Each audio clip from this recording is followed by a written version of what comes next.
So welcome back, everyone, to our half-hour book spotlight event with Dr. Rachel Gregory Fox, an old friend of ours who's currently at the University of Kent in the UK, where Rachel holds a Leverhulme postdoctoral fellowship and is working on hostile asylum and immigration regimes and, of course, creative resistance to those. Today's spotlight was originally to have been just on this book with the beautiful cover that Rachel co-edited with Dr. Ahmad Qabaha at the University Al-Najjar, National University of Palestine. Ahmad is, however, unfeasibly busy as head of department, head of the English department at Al-Najjar, so unable to join us in person, though very much here in spirit. So we decided to take the opportunity to talk to Rachel, both about Post-Millennial Palestine, the book with Ahmad, and also Rachel's very recently published monograph, Reframing Women in Post-Millennial Afghanistan, Pakistan, and Iran. I think this came out in March this year, so it really is hot off the press. Both books dovetail very nicely with the scope of our conference, I think. So I'm going to ask Rachel a few questions, and we'll also try to leave a little bit of time for participants to bring their questions to the table. As always, drop it in the chat or feel free to raise your hand, okay? So, Rachel, we'll jump right in, if that's okay with you. That's fine. Okay. So both of your books here are framed as post-millennial creativity. And indeed, your use of post-millennial Palestine was one of the inspirations for this conference. And we indeed asked you and Ahmad if you were okay with us to use this post-millennial phrase in our conference title. So I thought we could start there, thinking about asking you in what ways you think the post-millennial constitutes an emergent period. And if it does constitute a period, what are some of its lineaments or characteristics in the MENAWA or SWANA context? Yeah, I think that's a really good place to start. And I just want to say thank you so much to you and the rest of the organisers for giving me a chance to talk about this work. Well, Ahmad isn't here, he's very much here in spirit. And so I'm going to hope to, in our discussion of post-millennial Palestine, kind of emphasize some of the things that he brought to the volume. So kind of think about that notion of post-millennial. I think in one sense, it's a really practical delineation of time. It's kind of contemporary literature by a different name.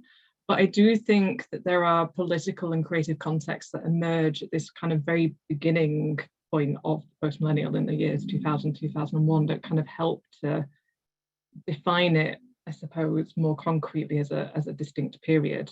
I think the most obvious, particularly if we're kind of approaching it from the perspective of the Anglosphere, would be kind of the events that surround the 11th of September in 2001. And kind of what followed from that. So the events of that day kind of give way to a discourse of the war on terror, which is what I kind of use as part of my framing for the monograph. It's a kind of neo-imperial discourse that's got both ideological and material reach. And I think I don't want to kind of place it as the one and only thing that kind of defines this period, but it's something that we can't really ignore. But I'm also very conscious about how like that event or that label of 9/11 is often very dehistoricized.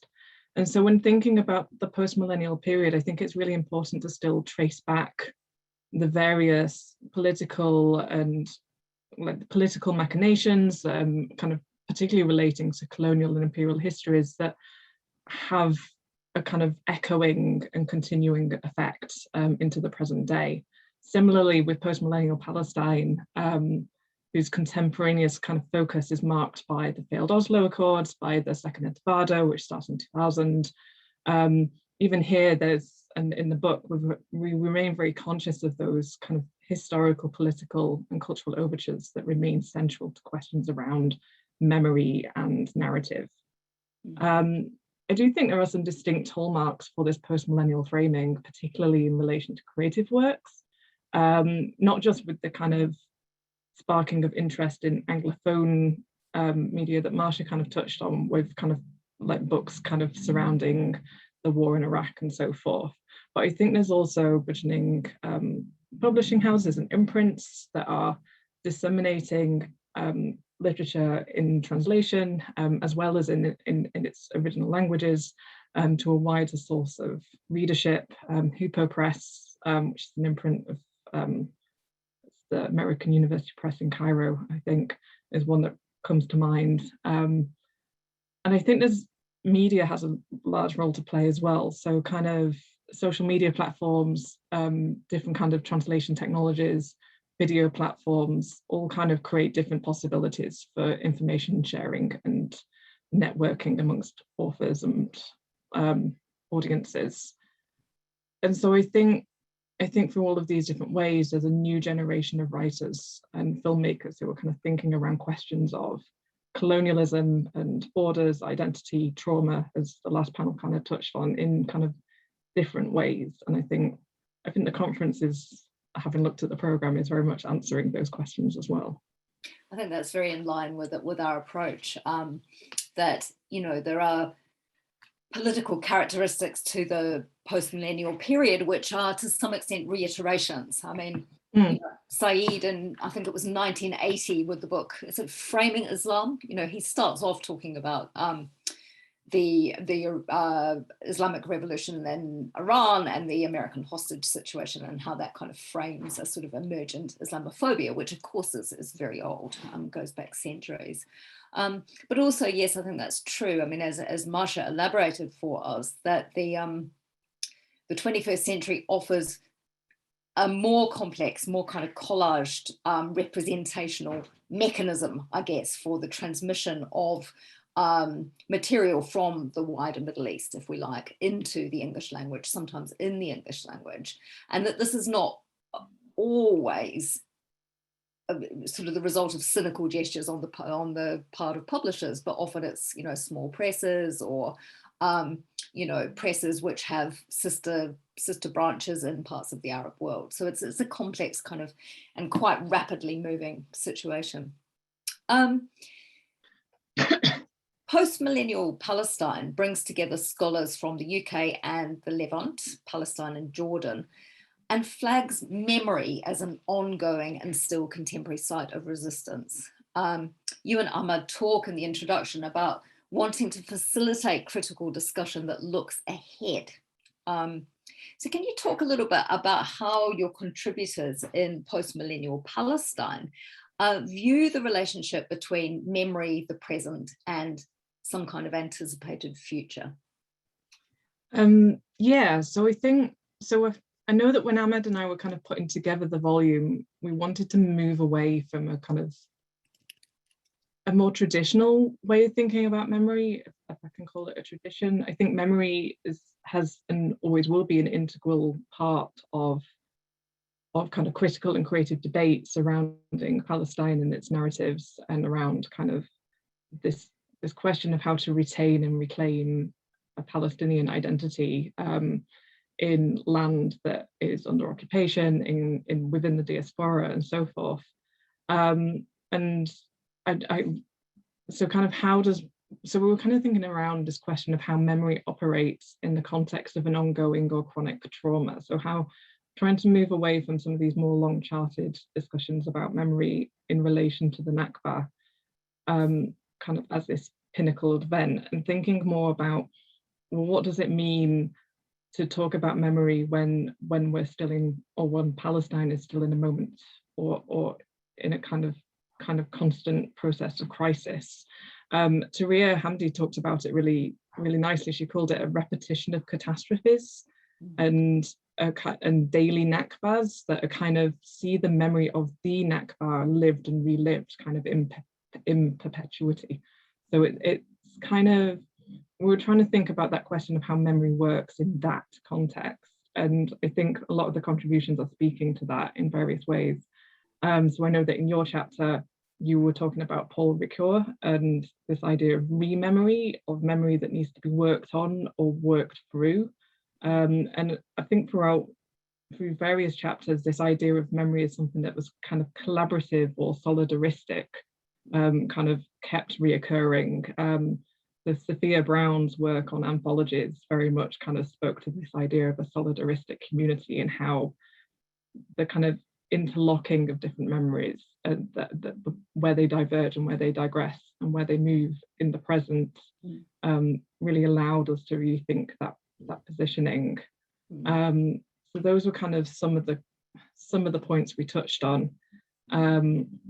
Not discarding the importance of memory, but rethinking the role that it plays in kind of current debates and current experiences. Which presumably is why your subtitle is Literature Memory Resistance. So you see memory as kind of that taking on that quite active and often collective role, kind of bearing witness, bringing to attention, representing. I mean, particularly important when, you know, often Palestine seems to have disappeared from the news, but remains such a central issue kind of right across the region that we're discussing through this conference. Yeah. Okay. Your key terms in your latest book, Reframing Women in Post-Millennial Afghanistan, Pakistan and Iran, so it takes a much broader sweep.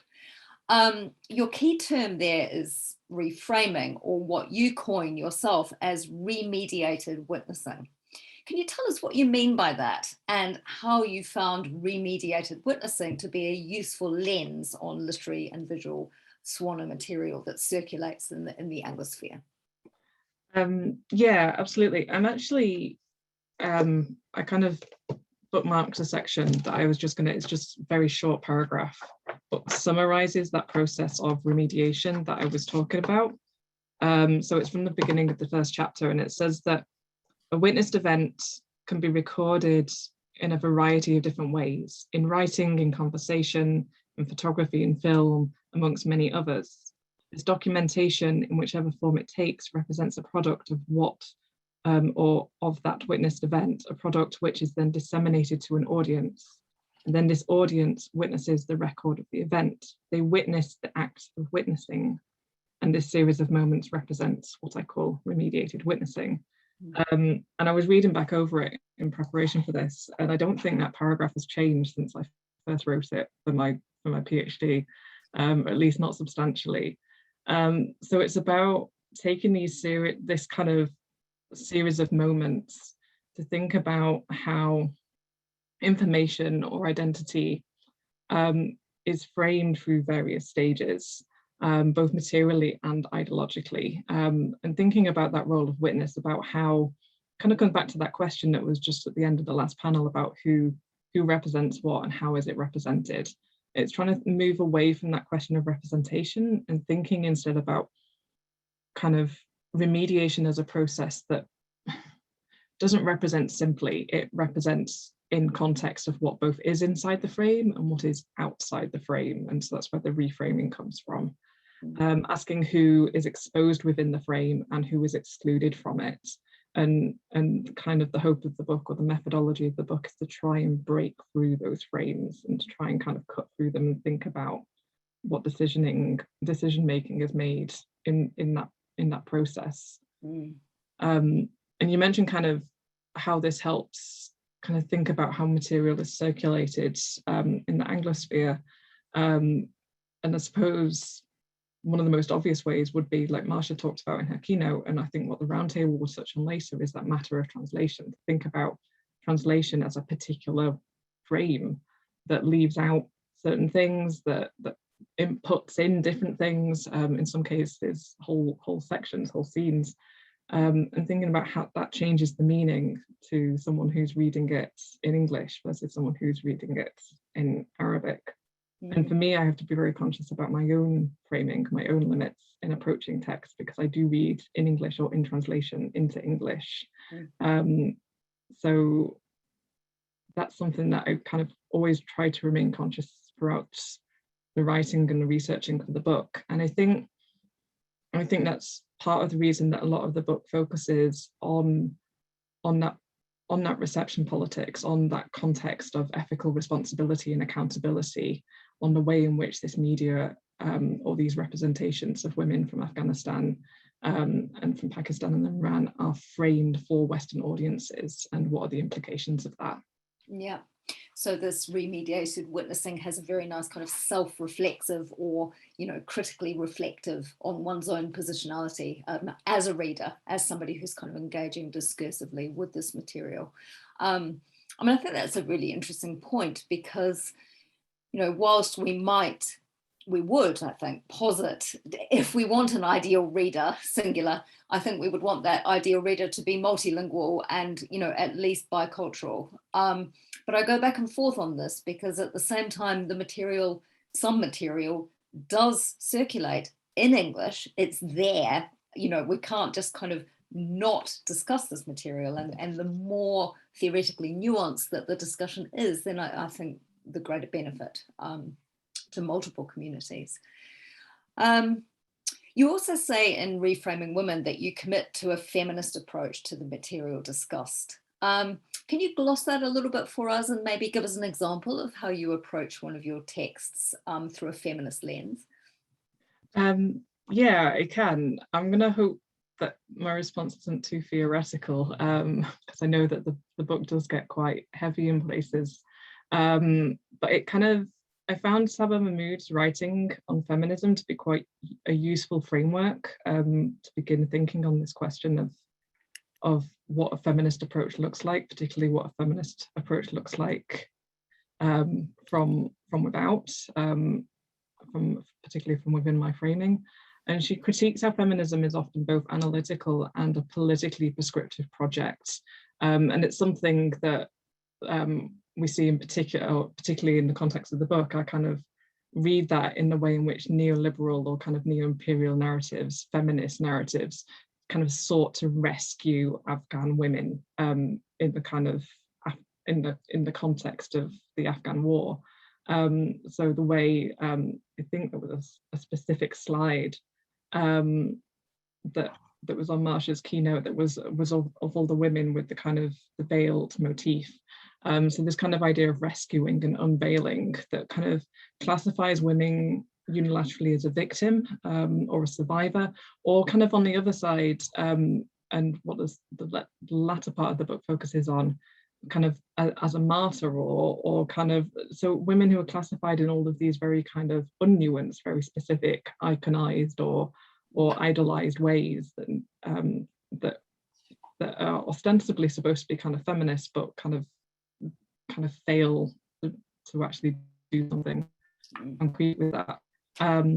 Sorry, I'm starting to waffle. I'm going to try and come back to that.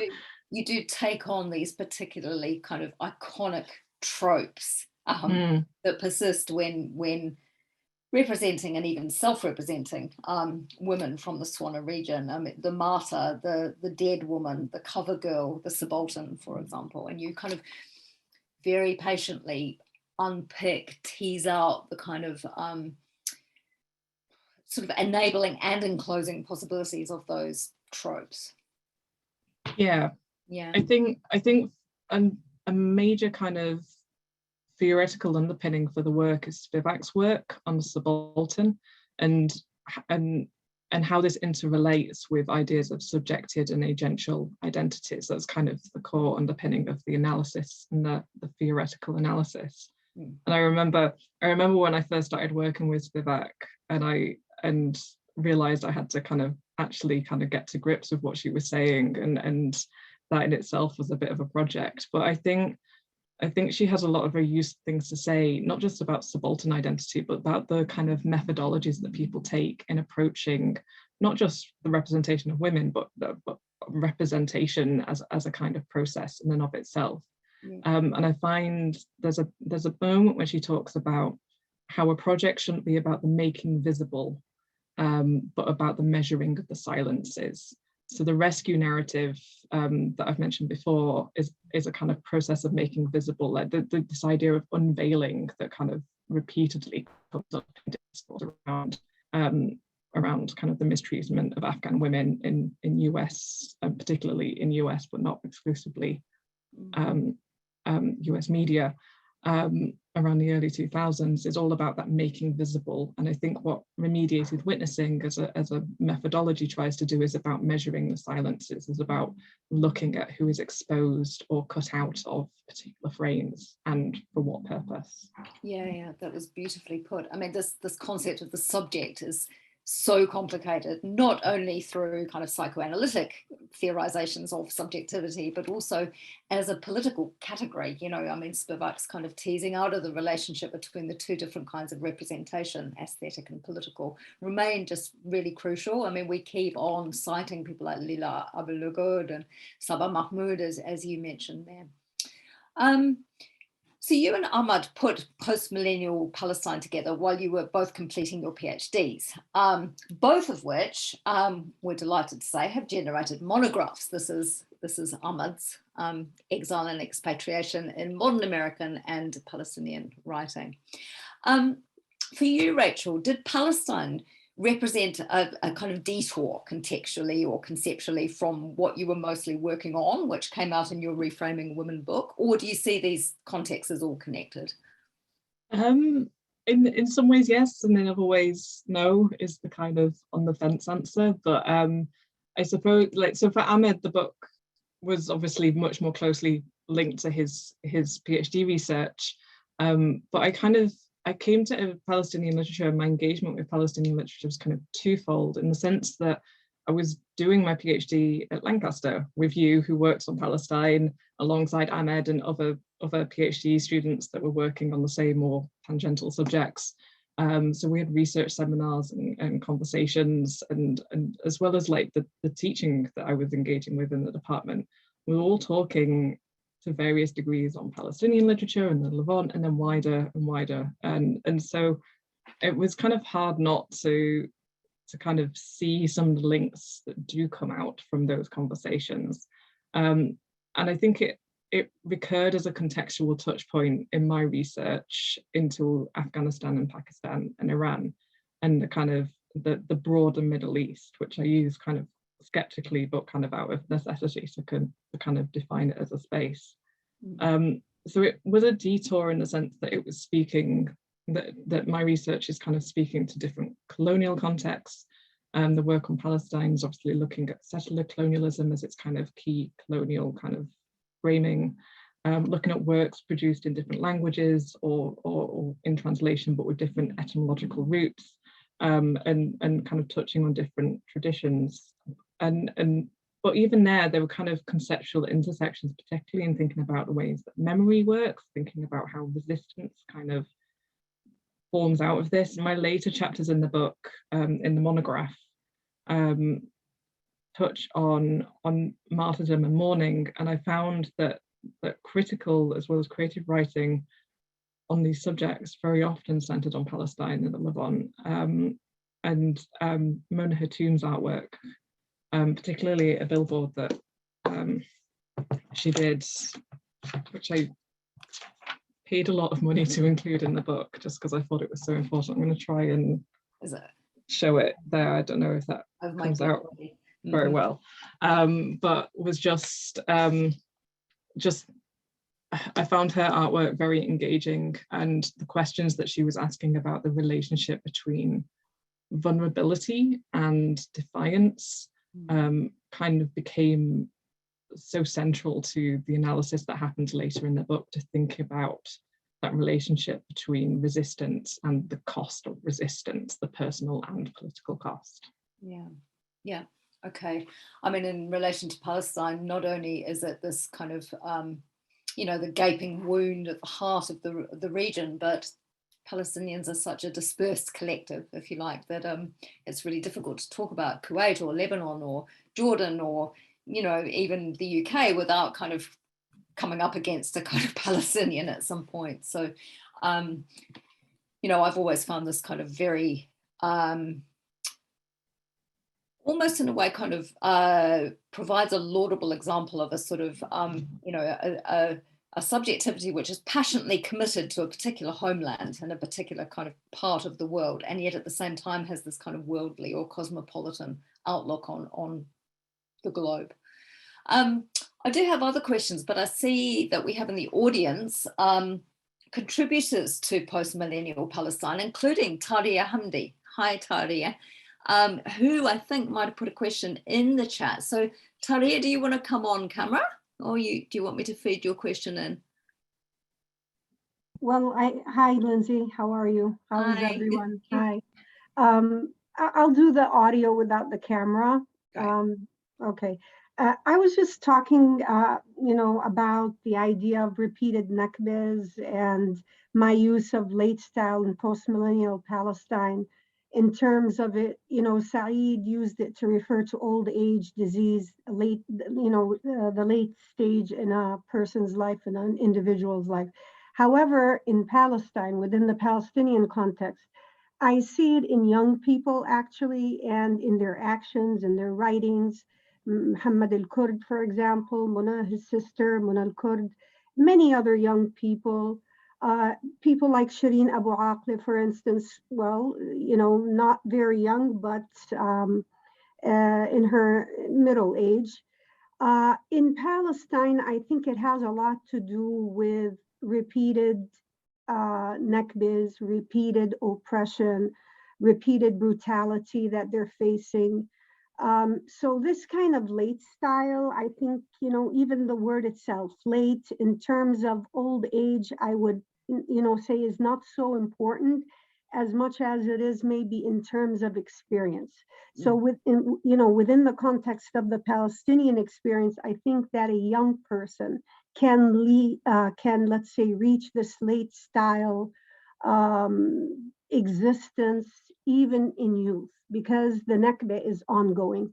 In a book that should be published maybe around December of this year, 2022, I use the term post-catastrophic, but the prefix post I put in parentheses. Why? Because if you take it out, it's still catastrophic, but in a way, the catastrophe, of 1948, the ethnic cleansing, which is continuous, by the way, but I wanted it to give the meaning of that the catastrophe is something that is continuing.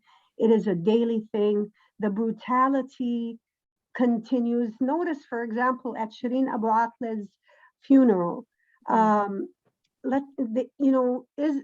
Israeli, let's say, Israeli colonialism was not afraid even of the presence of Western media.